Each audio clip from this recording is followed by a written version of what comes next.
right? Israel just became a nation, and they're stretched for funding for everything, right? And then they find this huge discovery of the Dead Sea Scrolls, and they are not prepared for this. So they use what they have. Look at this room. You can see all these pieces of glass with all the fragments going back there. This isn't all of it, this is just one picture. But notice the big tall windows, letting lots of natural light in. Like we were talking about earlier, natural light is not a good thing for these scrolls, right? They're working with what they have. Notice the other thing, look at the curtain here, it's kind of blowing back. They got the windows open, that's not an air-conditioned space, right? The rooms at first weren't even lockable.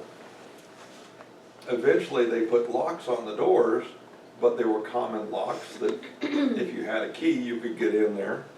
And there is evidence that things were stolen. There was some scrolls and things that were stolen. Lots of students volunteered for this project to try to work with these and identify these puzzles, and most of them lasted a day or two and went, not a chance, can't do it. But Strugnall and a couple of the others were the ones that stuck it out. Now this is a scroll fragment that my friend Dr. Maisel was there when this had been discovered and years ago, but it was unidentifiable. You can see how blackened it is. You can see that there's some marks in here, but you can't really make out what it says.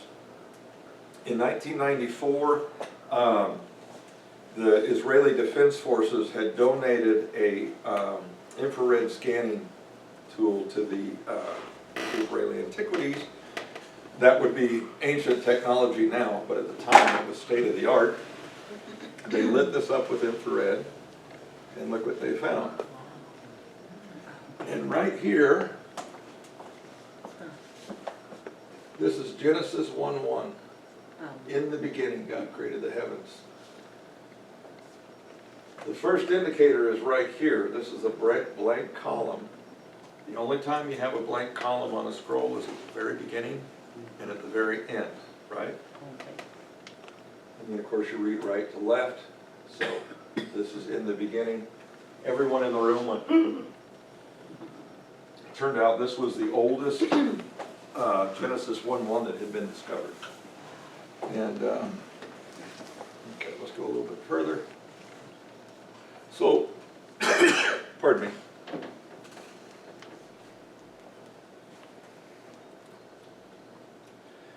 So I thought it'd be interesting at this point to talk about the other discoveries of biblical manuscripts throughout the Judean desert. Really, I was looking at Israel overall, but most of the discoveries have been through the Judean desert. So, you can read this as well as I can. An additional 25 texts of scripture were found in the Judean desert at sites other than Qumran. These are displayed almost complete identity, roughly 98% agreement in consonance with the medieval Masoretic text as reflected in the Leningrad Codex, the earliest complete version of the Masoretic text. Thus, the consonantal text of the Masoretic text was in existence more than 1,000 years before the creation of the Masoretic text. So what we're talking about here is they're in 98% agreement. Okay, you have these very early manuscripts. If you heard my lecture earlier, I was talking about how they read consistently with each other, right? They read consistently with each other and not exactly the same. Some of those things are just simple letter variations, or letter orders, or word orders. The word orders and letter orders are not as critical in Hebrew as they are in English. That hurts some people's minds. What do you mean? But that's the way that it reads. One of the examples I use is in Hebrew, the first two letters of the alphabet is Aleph Bet. And Aleph looks kind of like a stylized X, if you can picture that. The Bet looks like a backward C with a tail on it. The original Aleph looked like a, kind of like a Texas Longhorn. It was a cow's head tipped this way with the horns that went across like this. That was an olive. And that morphed into what looks like a stylized X, right? Yeah. Would that be Paleo-Hebrew? Yeah. Paleo-Hebrew to a biblical Hebrew, yeah. And the bed looked like, kind of like a house, like it was a tent. It was a line with a little tent on it. And that evolved into that, looking backwards, C, or B, no, C, sorry. Making my head hurt. Too many languages. I'm not a linguist, right? I'm a historian. I took Hebrew when I was going through seminary, and I passed my courses, and then I pretty much forgot most of my Hebrew. I remember my alphabet is about all I remember. But it's a consonantal language, meaning there's no vowels. It's only consonants. And when you read it, there are letters that are called terminal letters for simplicity, and that indicates it's the end of the word. But just to throw you a curveball, every so often in some words they use that terminal letter in the middle of a word for emphasis. When you read Hebrew, the reader applied the vowels as you read. And there's not always spaces between the words, so you had to know which consonants, which letters belong to that word and how to apply the vowels. It's complex, but it's not as complex as it sounds once you learn the rhythms of it. The first letter, the aleph, I was saying is a stylized X, is kind of what it looks like, is a placeholder. It doesn't have a sound of its own. So if you were going to write the word Abba, Father, you would have used the aleph as the placeholder, and then it would be BB, okay? But in time, they said, wait, that's too complex, why are we doing that? Those are called geminates, when you have the same letter repeated in a word, so they reduced it down to one letter, right? So now you would spell Abba, basically B, bet. When you have these types of variations, this is what we're talking about, that 98% consistent. One of the other things is there are minor differences in some of the stories, nothing that's structural to our faith, okay? So take those things our Bible is accurate, is where I'm headed with this, okay? But there are slight variations in minor things here. Let me put, what was that? Oh, I'm sorry. All right, let's look here. This is the Merabat scroll. It's of the minor prophets. It's dated to about 115 AD, CE. Contains parts of the major prophets. It's 21 columns. This was my favorite. This is the Cave of Letters. So Yigal Yadin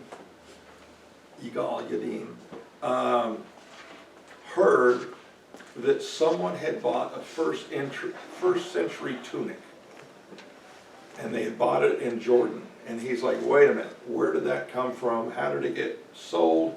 How was it discovered? Where was it discovered? We got to get out there.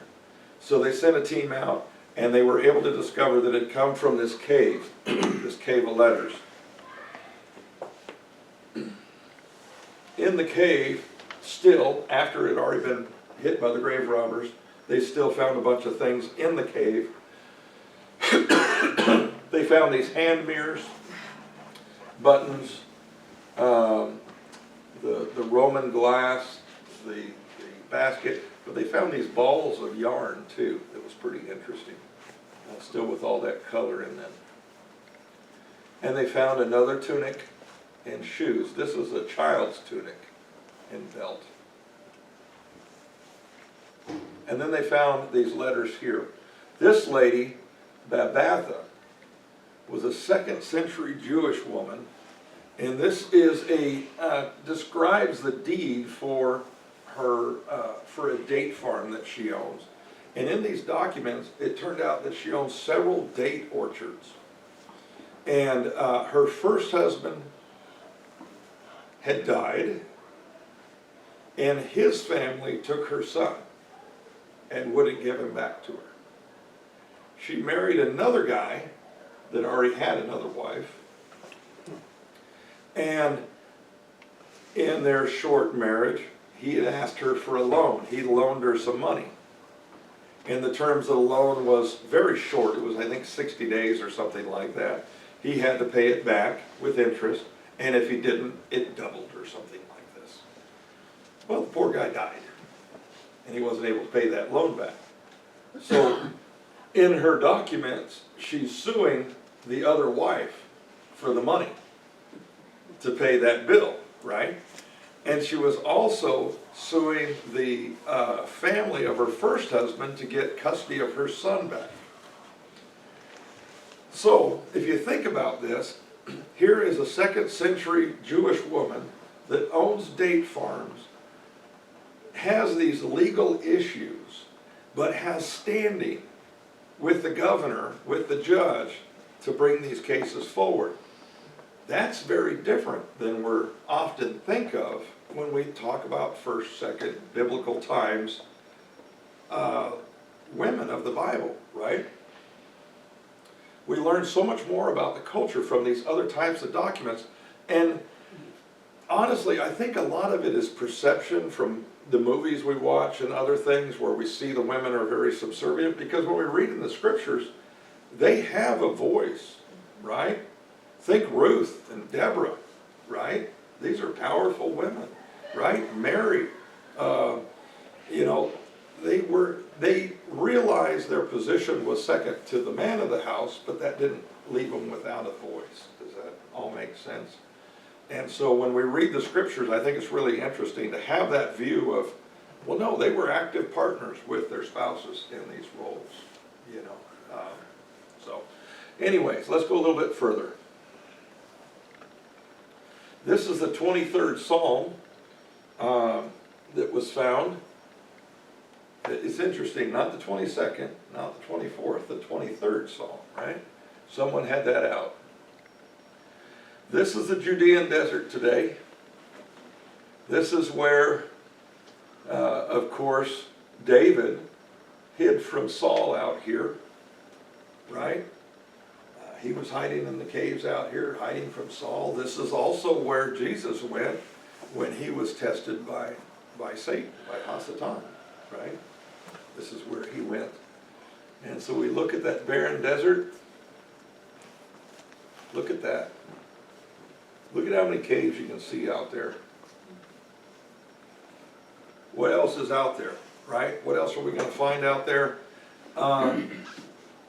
Right now, it's very, very difficult to get a dig license, especially at Qumran or any of the caves out there. And that's primarily because it's disputed territory. The Jordanians are still calling it theirs. Most of Western culture says it's the West Bank, where Israel says, no, no, no, it's the East Bank. That's our side. So lots of dispute on that. And they're saying, we're not going to go out there and dig in those caves because we don't want to have to debate on who owns what's being discovered. Because even today, the Jordanians are saying those scrolls that were found, those are ours, right? And they want them back. You found those in the West Bank, that's ours. So, the things we don't always hear about. So, anybody have any questions? Nothing again? You guys are very kind. I did 50 minutes without